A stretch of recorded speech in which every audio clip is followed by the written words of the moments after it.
Today, I'm going to talk about the importance of AP English classes for high school.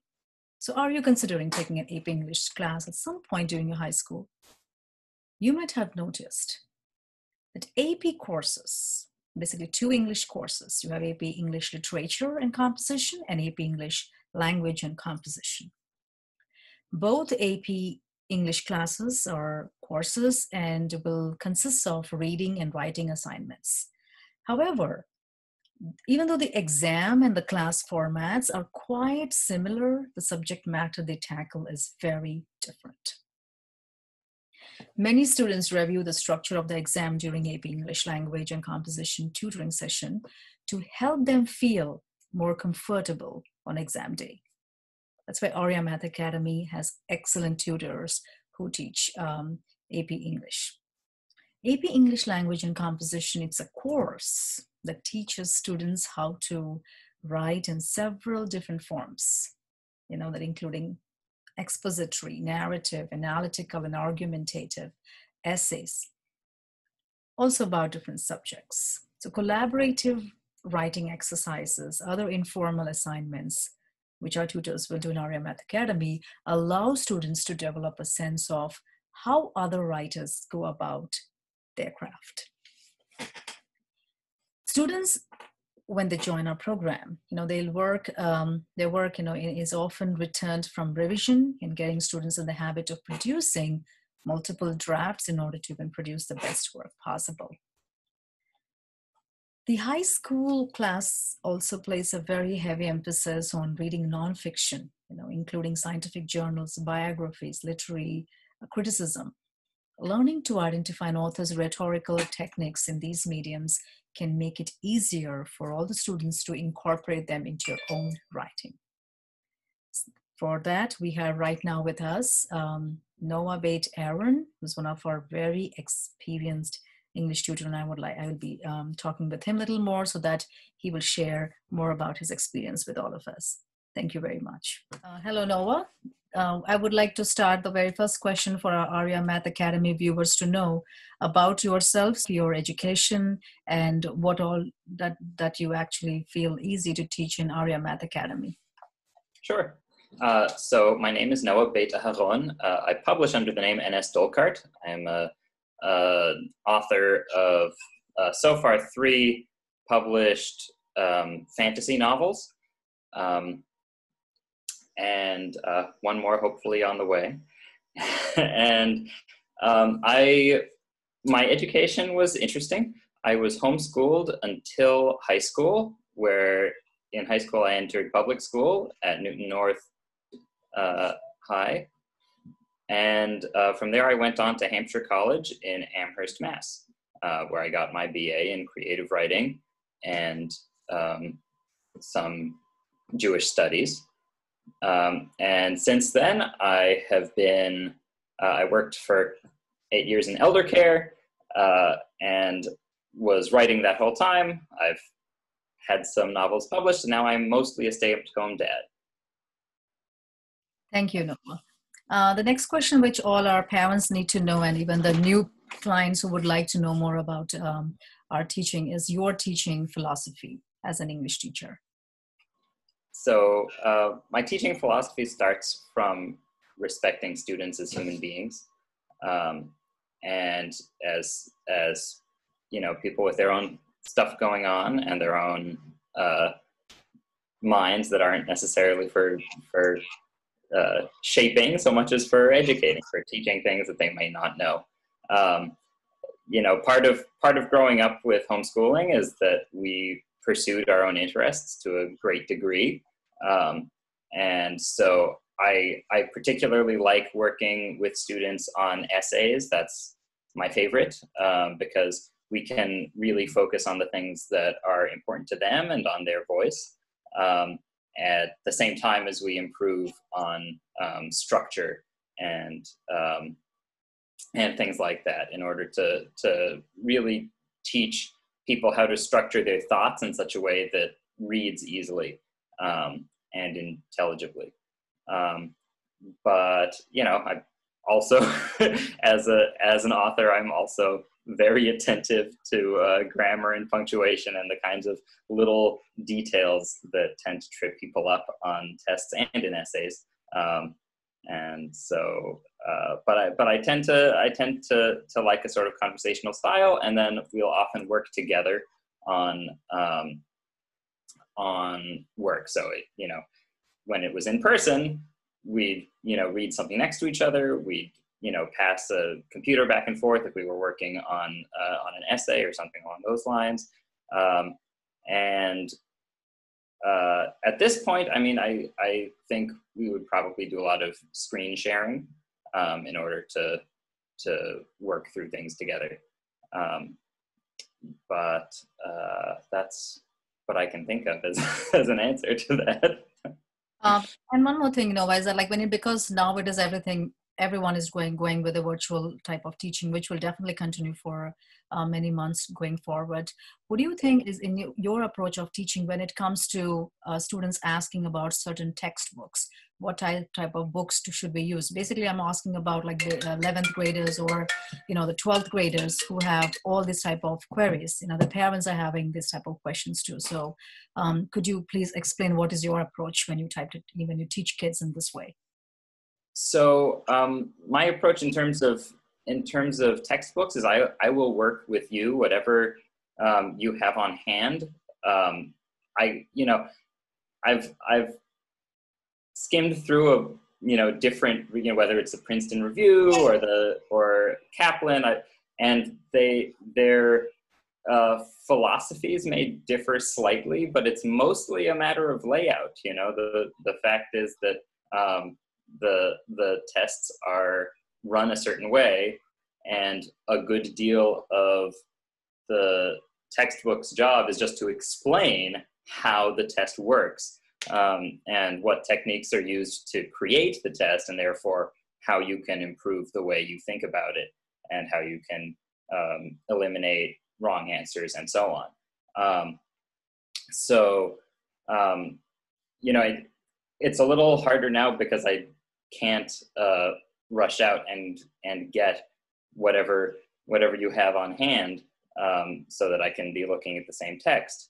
But I tend to work with, I don't have a strong preference between Kaplan versus Princeton Review versus, I don't have any others on my mind right now. But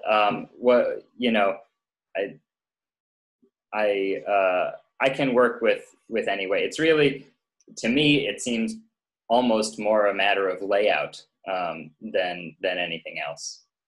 I agree. Yes. Another question which a lot of parents want, they're concerned and they keep on asking is, what are the specific strategies that a tutor, from RA may have found to be more successful, when they start working with a new client?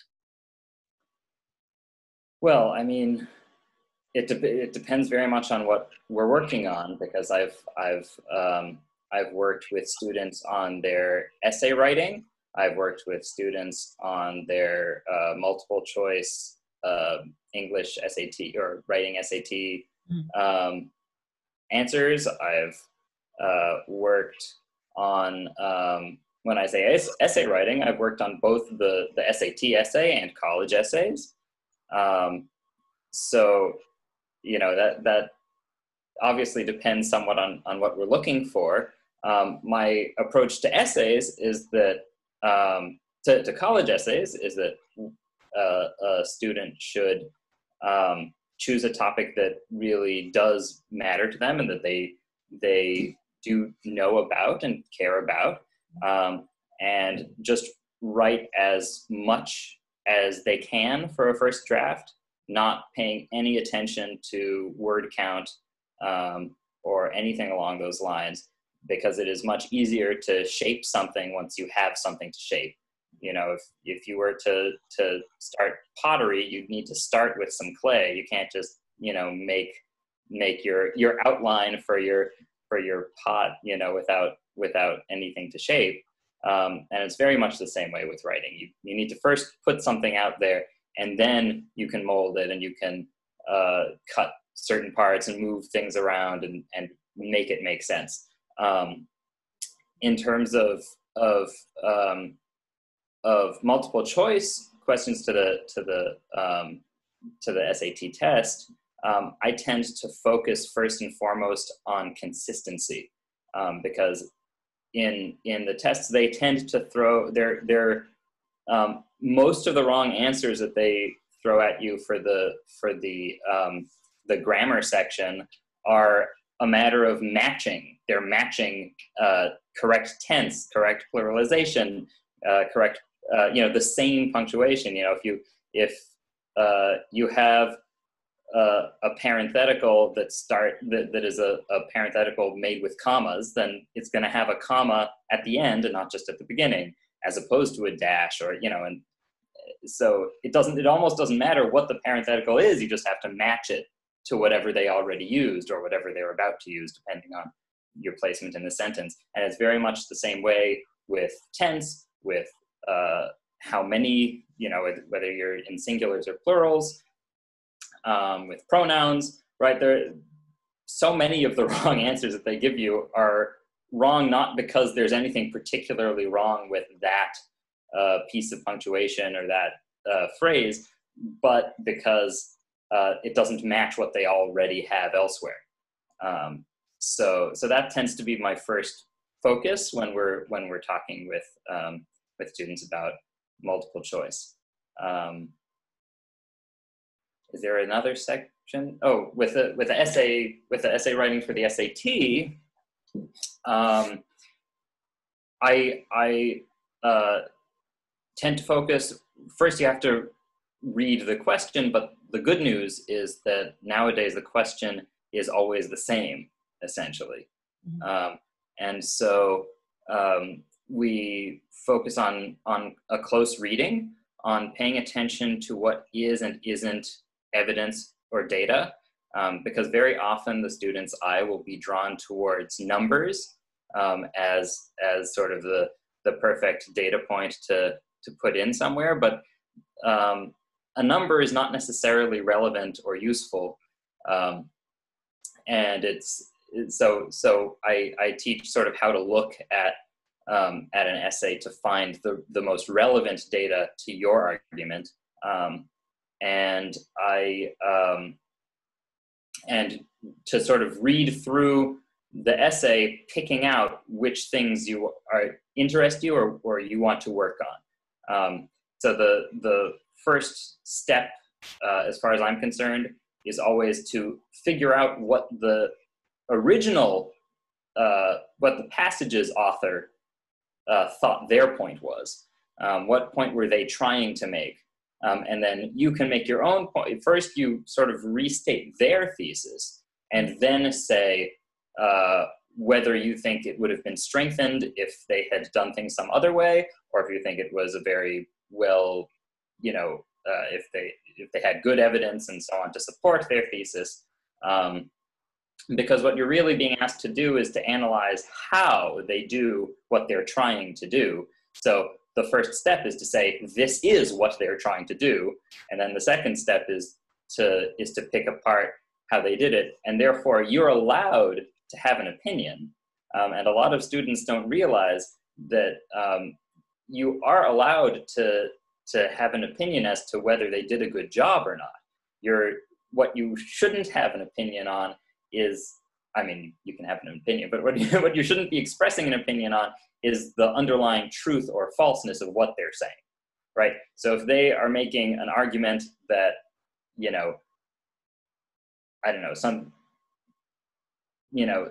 that chattel slavery was bad, right? If that's all you think their argument really amounts to, then you would say, this is what they are saying. And then you'd analyze how they put together their evidence. It may be completely obvious to you that they are correct. There's no question chattel slavery was bad, but that is not the question you're supposed to have an opinion on. The question you're allowed to sort of express an opinion on is whether they did a good job constructing their argument. So there's a little bit of a nuance there that it can sometimes take a while for people to get their heads around. Absolutely. But there is no such thing as true objectivity in writing, and certainly not in analysis. So it's just a question of sort of teaching the student where it's appropriate to you know, for the purposes of this assignment, where is it appropriate to have an opinion? What's it appropriate to have an opinion about? Thank you very much, Noah. You gave very nice explanation about that. Also, I would like to know, how do you measure progress? How do I measure progress? Well, obviously, it again depends on the metric we're using. So I've had students who have taken the test multiple times, and so it's fairly easy to measure progress numerically in that sense. Is have they been seeing improving scores? You know, when it comes to an ungraded essay, something like a college essay, then I measure progress based on how compelling and smooth an essay is to read. You know, if we started out with something where I could understand what you were getting at, but the thoughts didn't sort of flow one into the next, a really well done essay flows in a very poetic manner. And you never have to wonder, why are we talking about this now? You know, and it's sort of, it just progresses naturally in the same way that we experience conversations. Even though, to a great degree, when we're experiencing conversations, it's our brain is editing out all this stuff that we have recognized is not important. So we kind of forget all of the ums and ahs and the way that people's trains of thought switch halfway through a sentence. We forget all of that stuff. We're not perfect stenographers. And so when we're having a conversation, we do create all of these ums and ahs and breaking points, and yet when you're writing, you can edit all of those out, and it should feel the way a conversation felt to read through it. And that's what can make something more compelling. It feels like somebody is telling you a story. In terms of multiple choice and SAT, you can do practice tests. So there's no rule saying that just because you're only going to take the official test once, say, that therefore you can't see how your progress is faring. And so, but you know, my hope would be that at the end, whether we're working on just a test or working on writing in general, or you know, or even on reading comprehension, which can be its own difficulty to work around. Especially on the test, there are sections where they ask you to read something, you know, 19th or 18th century literature, and a lot of students have a really hard time just understanding what's going on, feeling the rhythm of that older version of speech and of writing. And so my hope would be that a person should come away from a tutoring experience with not only you know, a great essay or a higher score, but with some legitimate strategies for studying going forward, so their education would be furthered. And Noah, is the last question, which will be very useful for all the parents and whose kids are already with us. What kind of things, as an experienced tutor, an excellent writer, you would like to tell every student's parents? Oh, I'll have to think about that. I have a 4-year-old student running around nearby just now. It's a little bit distracting, but what would I like all parents to know? Um, The question I can frame another way is that mostly the parents, they expect so many things coming out from their student, right? So what kind of results which you have seen as a tutor, can a parent expect to see? And what happens, if the child doesn't make progress? You see a lot of changes in that within the parents too. So what would you, like as a tutor, advise those parents to? Because they just get, they expect if certain yeah, things, like for example, yeah. PP literature or anything. Yeah. I mean, it's as a as both somebody who was homeschooled as a child and as now a parent of two children.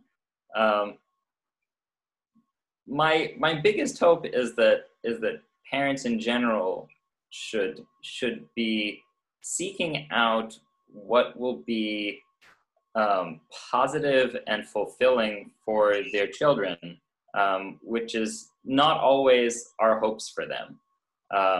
And I personally never really wanted to be in school. I didn't have a hungering to be around large groups of uh, kids my own age.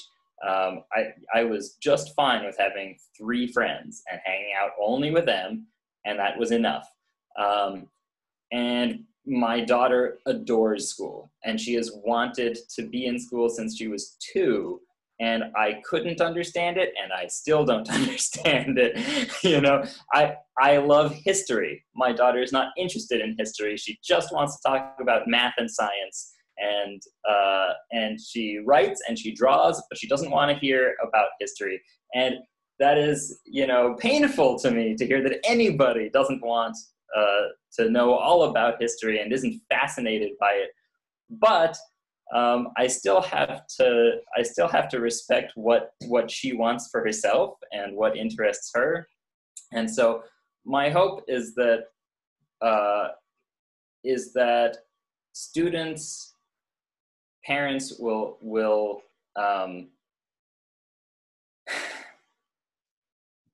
see what progress their child is making, and what progress their child wants to make, and really be in tune with their child's goals, because if their child's goal is to go to a specific college, then great. That's a great goal to aim for. If their child is struggling with a subject because they don't find it interesting, then my hope would be that we could find a way to get the child interested in the subject, more so than just barreling through with a somewhat higher score. There's a time and a place for just barreling through, and you make it to the other side of the test, and you go for, because your kid only wants to do mathematics anyway. But the best scientists, the best citizens, the best people are ones who are curious about more things. And the more interested in a subject you are, and the more curious you are about it, the more you will learn in that subject, and the more you will retain in that subject, regardless of how great at it you start out. My brother hated writing. He had a hard time, back when we were kids, and when all the parents were kids, you still had to write stuff with, pens and paper. And both my brother and I would have this really strong sort of death grip on our pens, and it would make our fingers cramp up. And my brother hated writing, and my parents just didn't push him on it. They kept him out of school for a little while. He didn't homeschool for as long as I did. But one of their greatest triumphs, as far as they're concerned, in their education of my older brother, is that when he grew up, he enjoyed writing stories, because they felt that by not drilling him, by not insisting that he absolutely must do this all the time in order to improve, that he still somehow retained a love of the thing, or an interest in the thing. It did not traumatize him to not be good at it yet. And so then when he had the skills and when he could type, he became much more interested in the subject, and he still occasionally writes stories. I really want to nurture a love for education. Doesn't matter what the subject is. So if we can teach some history along the way, some science along the way, if we can be omnivores in our learning, then I think that will do us all good. Absolutely. Thank you so much, Noah. And I think parents have got a lot of information today from our experienced tutor, Noah Beit-Aharon. And am I right, Noah? I spelled it correctly. Yeah, and he's an amazing, amazing teacher. And particularly I'm telling you because there's so many parents who personally called me, and also they were so happy to have Noah as their wonderful tutor. The kids excelled well in their studies, and some of them really got into very good colleges, including my own daughter. So thank you very much, Noah. And eventually when our parents or our clients, whoever sees this video, would like to ask more questions, I'll be happy to share that with you, and then we can discuss that later on. Sure, sounds great. Thank you. Thank you.